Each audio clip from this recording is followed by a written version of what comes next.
పూరా లోకల్.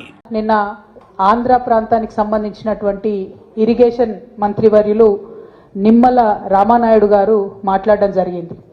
ఆయన మాట్లాడుతూ చంద్రబాబు నాయుడు గారు చాలా గొప్పవారు, వారిది చాలా పెద్ద మనసు, తెలంగాణలో ఉన్నటువంటి ప్రాజెక్టుల మీద చంద్రబాబు నాయుడు గారికి ఎటువంటి ఇబ్బంది లేదు, బనకచెర్ల ప్రాజెక్టు వల్ల తెలంగాణ ప్రాంతానికి నష్టం లేదు అని పదే పదే నొక్కి చెప్పేటటువంటి ప్రయత్నం వారు చేయడం జరిగింది. ఇవాళ రెండు విషయాలు తెలంగాణ ప్రజలకు ఖచ్చితంగా తెలియాల్సినటువంటి అవసరం ఉన్నది. వారు రామానాయుడు గారు మాట్లాడుతూ ఇంకో మాట కూడా అన్నారు, కేసీఆర్ గారే ఒప్పుకున్నారు గోదావరి నది నీళ్లు ఆంధ్ర గవర్నమెంట్ తీసుకెళ్లడానికని. అయితే వీటన్నిటి మీద తెలంగాణ ప్రజలకు స్పష్టత ఇవ్వాల్సినటువంటి అవసరం ఉందని భావించి ఇవాళ మీడియా సమావేశం ఏర్పాటు చేయడం జరిగింది. ఆనాడు కేసీఆర్ గారు చెప్పింది ఒకటే మాట, వేస్ట్గా సముద్రంలోకి పోతున్నటువంటి నీళ్లు రెండు తెలుగు రాష్ట్రాలు కూడా వాడుకోవాలి, వాటిని మన పొలాలకు మళ్లించుకోవాలని చెప్పింది.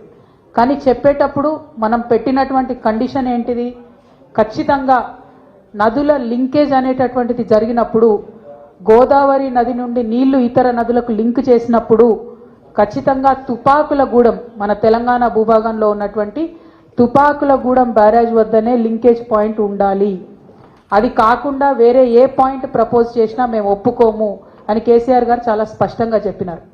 జగన్మోహన్ రెడ్డి గారి ప్రభుత్వంలో కూడా లింకేజ్ పాయింట్ పోలవరం అని చెప్పి వారు చెప్పినప్పుడు ఆ ప్రతిపాదనను తిరస్కరించిండ్రు కేసీఆర్ గారు తప్పితే ఏనాడు కూడా ఆ ప్రతిపాదనను ఒప్పుకోలేదు.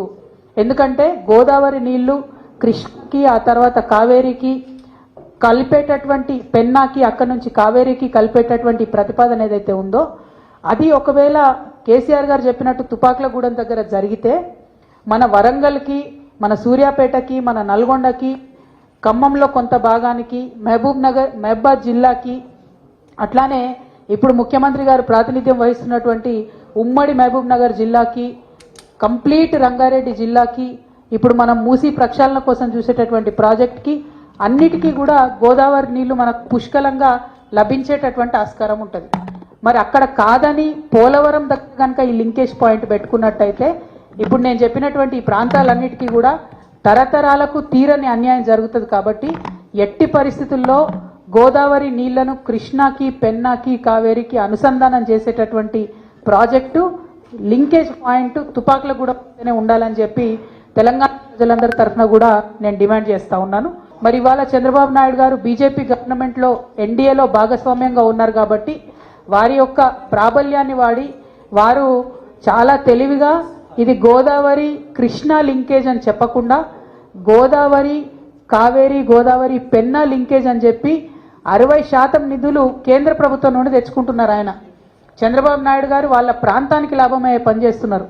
మన రేవంత్ రెడ్డి గారేమో ఫ్లైట్ మోడ్ సీఎంగా ఢిల్లీకి పోవడం రావడం తప్పితే కనీసం మరి కేంద్ర ప్రభుత్వం నుంచి ఎట్లా నిధులు చేపట్టాలి, ఎట్లా తీసుకురావాలి, ఎట్లా తుపాకులగూడెం దగ్గరికి మార్చుకోవాలి ఈ పాయింట్ అని మాట్లాడతలేరు. ఇంతవరకు ఉత్తమ్ కుమార్ రెడ్డి గారు 1-2 లెక్కలు రాసిండ్రు కానీ ఎందుకు రేవంత్ రెడ్డి గారు మాట్లాడతలేరు? వారికి ఉన్నటువంటి ప్రాబ్లం ఏంటిది, చంద్రబాబు నాయుడు గారితో వారికి ఉన్నటువంటి లాలూచి ఏంది ఖచ్చితంగా చెప్పాలని ఈ సందర్భంగా మేము డిమాండ్ చేస్తూ ఉన్నాం. మొన్న జూన్ 2 నాడు ప్రీ ఫీజిబిలిటీ రిపోర్ట్ అనేటటువంటిది ఆంధ్రప్రదేశ్ ప్రభుత్వం కేంద్రానికి ఇవ్వడం జరిగింది. దాన్ని కేంద్రం ఒప్పుకోవడం కూడా జరిగింది. ఆల్రెడీ మనకు నష్టం జరగడం ప్రారంభమైంది. అయినా కూడా మన రాష్ట్ర ముఖ్యమంత్రి స్పందించకపోవడం నిజంగా దుర్మార్గం. ఇది కేవలం తెలంగాణ ఆయన చేసేటటువంటి ద్రోహం తప్ప ఇంకోటి కాదని ఈ సందర్భంగా నేను తెలియజేస్తా ఉన్నాను.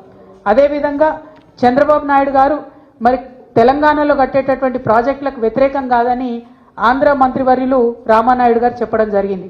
రామానాయుడు గారికి నేను ప్రత్యేకంగా గుర్తు చేస్తూ ఉన్నాను, మేము తెలంగాణలో పాలమూరు రంగారెడ్డి కట్టుకున్నప్పుడు, కాళేశ్వరం ప్రాజెక్టు కట్టుకున్నప్పుడు మీరు పుంకానుపుంకలుగా ఆనాడు చంద్రబాబు నాయుడు గారు అధికారంలో ఉన్నప్పుడు కేంద్ర ప్రభుత్వానికి లేఖలు రాసిన విషయం రామానాయుడు గారు గుర్తుపెట్టుకోవాలి.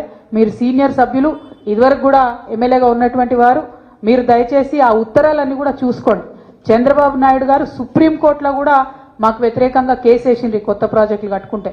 కొత్త ప్రాజెక్టులు కాదు, పాత చిన్న ప్రాజెక్టులు కల్వకుర్తి, భీమా, నెట్టెంపాడు లాంటి ప్రాజెక్టుల స్కోప్ పెంచుకుంటే కూడా ఆయన సుప్రీంకోర్టులో కేసు వేసిండ్రు. తుమ్మిళ్ళ ప్రాజెక్టు కడుతుంటే కూడా ఆర్డీఎస్ దగ్గర ఇంకేమీ కూడా మీరు ప్రాజెక్టులు చేయొద్దని చెప్పి ఆయన కేసు వేసినటువంటి వ్యక్తి. అదే మీ ఆంధ్రలో ఉన్న సుంకేష్లను మాత్రం మీరు పెంచుకున్నారు, మా తుమ్మిలను మీరు పెంచుకోనియలేదన్న విషయం తెలంగాణ ప్రజలు, ముఖ్యంగా మహబూబ్ నగర్ ప్రజలైతే మర్చిపోయే ప్రసక్తే లేదు. మహబూబ్ నగర్ నల్లమల్ల బిడ్డనని చెప్పుకునేటటువంటి ఈ చీఫ్ మినిస్టర్ గారు మరి నల్లమల్ల పులిబిడ్డ అని చెప్తారు. చంద్రబాబు నాయుడు విషయంలో, జల దోపిడీని నివారించే విషయంలో మాత్రం రేవంత్ రెడ్డి గారు పేపర్ టైగర్గా మిగిలిపోయినరని చెప్పి నేను ఈ సందర్భంగా ఆరోపణ చేస్తా ఉన్నాను. మీరు పులిబిడ్డ కాదు, you are just a paper tiger. మీరు జల దోపిడీ ఆపకపోతే మాత్రం మహబూబ్ నగర్ జిల్లా, తెలంగాణ సమాజం రేవంత్ రెడ్డి గారిని ఎన్నటికీ కూడా క్షమించదు.